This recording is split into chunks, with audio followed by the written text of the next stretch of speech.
This is the original equation, multiplied by 3 to make it a GCF equation. Alright, so the first step, we had to factor out the 3 by making it 3 parentheses x squared minus 9. Our third step, I factored out the x squared minus 9 to make it 3 parentheses x squared plus 3, close parenthesis, open parenthesis, x squared minus 3.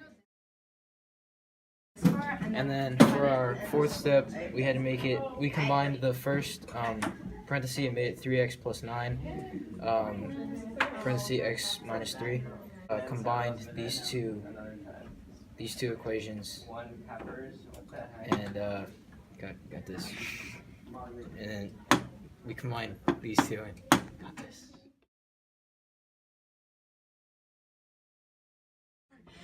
So this was the original equation, and that was the first step.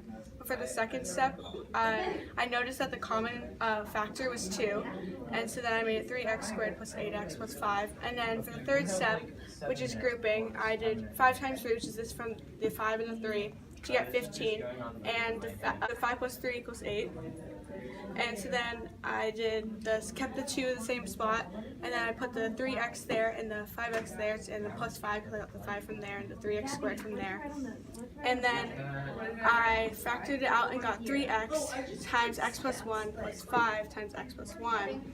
And then keeping the 2 there, you get the equation here, put it there, and then the 3x plus 5 is another equation there, and that's the answer.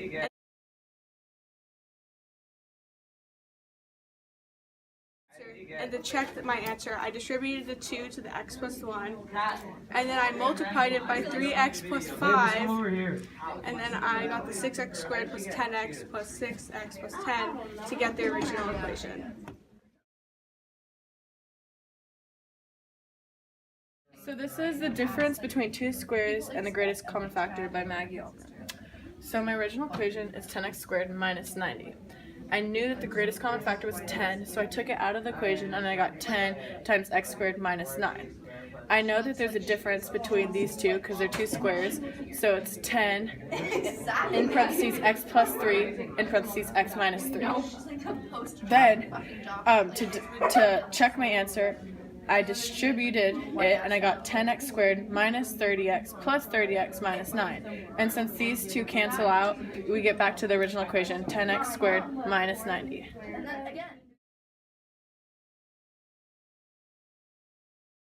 Factor trinomial squared, find the greatest common factor by McGrath.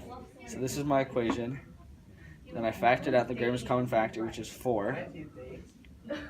Then after that I rewrote it as a product of two binomials with the factored 4.